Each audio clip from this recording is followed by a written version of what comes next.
Okay, it's Thursday, February 8th at 4:30 p.m. and we'll call the Ogdensburg Bridge and Port Authority Finance Committee meeting to order. And so we'll start with business items 1A and we'll go over the December 2023 financials. If we start with the statement of financial position, you will notice our regular accounts receivable is at $183,599. 97% of that open AR is either current or 1 to 30 days. So we're still keeping good track of our regular accounts receivable. Our alternate EAS encompasses both Contour and US DOT reimbursements. The $406,000 was reimbursed on the 2nd of February, so that money is gone out of that number. $377 was submitted on January 31st, and this afternoon the website still indicated that it's still pending approval. So until that pending approval disappears, it doesn't go to the pay bucket. And then we have some from the airline that is either 1 to 30 or 31 to 60 days overdue. Other than that, our fixed assets haven't really changed much. We haven't added anything to the assets in a few months. We will be adding the generator, I believe, that will close out the Chrissy grant within the next month or so. Our liabilities, our accounts payable, the regular accounts payable is at 487. AEAS/Contour is the 337 that has indeed been paid. And New York State Retirement was posted in December. We have paid $96,000 toward that. The rest will be paid over time. And we do incur interest if we do not pay it all right up front. So we know that going in. All our project accounts payable equals approximately $968,000 as of the end of December. We're waiting for some reimbursements, and when we get the reimbursements, we can turn around and pay back out again. If you look at those items on the second page, mostly down at the bottom, number 3, our top 5 vendors. You can see how we're paying them, and we're not paying them too much. We have hit more or less the wall of not having a lot of income coming in. Other than I did the cash flow, and to keep it positive, we can pay payroll, benefits, insurance, and debt. And that's it. So we're at that point now where we're going to have to be careful going forward. Any questions on the statement of financial position?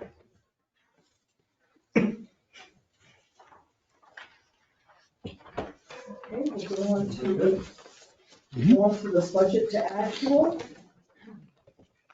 Our fuel sales, we know are off. Our budget for 23-24 was too high. Our actuals are on track to defend the reduction in the budget for 24-25. So we know that what we reduced it to is a good number and an attainable number. You'll notice that the AEAS income has now gone negative. The positives that we had from the additional flights in the summer are giving way to the winter weather that's hindering the flights now. Our industrial park, I've already spoken to Anthony about this to let him know, has nothing to do with him. And we have corrected this problem for the 24-25 budget. In prior years, we used to add the utilities that we charge the tenants to income, when in fact, that money simply reduces what we pay on the utility bill.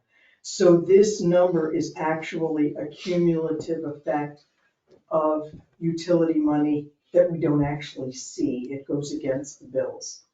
So as far as Anthony should be concerned, his tenants are doing well. They're right on target. Our terminal income is up. We had one more salt vessel. We had the transformers come in. And one thing that Steve and I discussed was we do not assume that there will be salt on the dock after March 31st. We assume it all disappears because we don't know how much there is. So any salt that's left over that we are gaining income for space on the dock is helping to add to that overage in cash, which is excellent. And then the interest income, which is on the money that we're holding on to.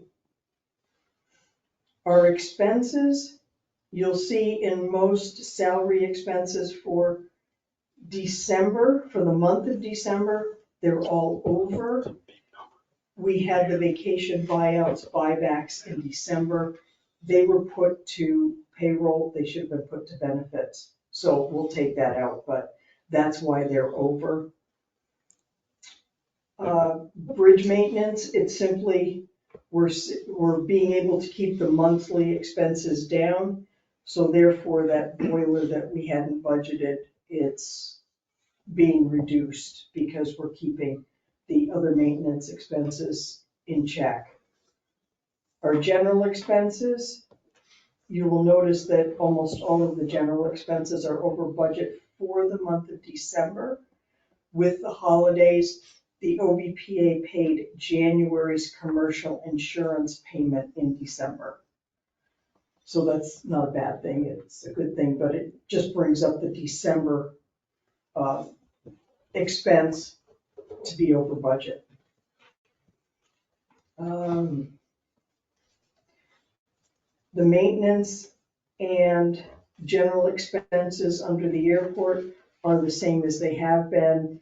The runway striping, the emergency AWAS, and the general expenses, the new software package for the airport, the recruitment expenses for the airport manager, and those things are just going to follow us through. The interest expense under the airport is at a negative.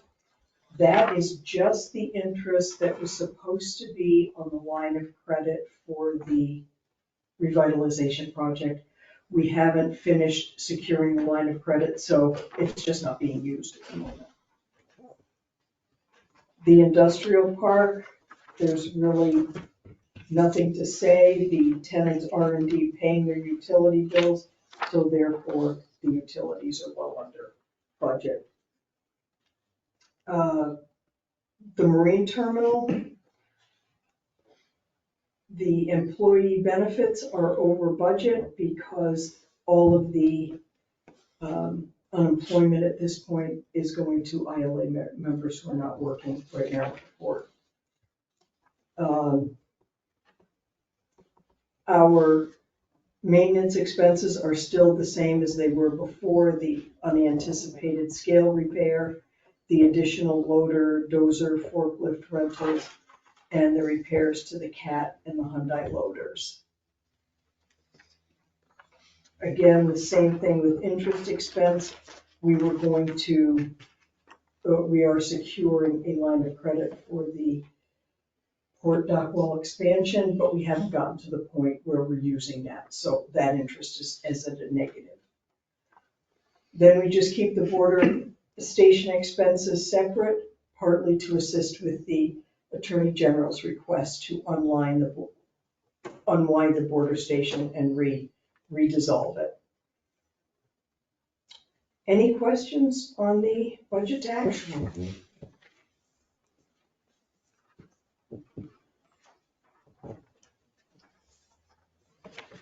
Seems to be fairly straightforward. Okay. If we're moving on to cash flow, and you'll notice that under your expenses, your grant, your OBPA grant portion and capital expenses, that is going to start going up with bid package 2 and the construction of the great room and the renovation at the airport. So you're going to see that go up. Our turnaround time right now is about 40 days, so you're not going to see what you spent in January, back in February. You'll probably see it at the beginning of March. So there might be a lag in that. Everything else is what we expect. April and May, you'll notice things such as your salaries and wages and your payroll taxes and benefits are going up with mandated raises that have to go into effect April 1st. Our insurance, et cetera, we won't see a big increase until August when those are rebid. Everything else is remaining relatively constant, which in some respects is a very good thing. Any questions on the cash flow?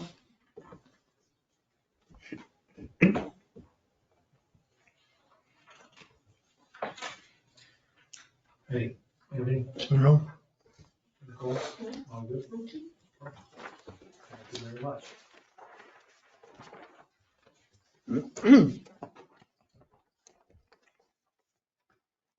Other such matters?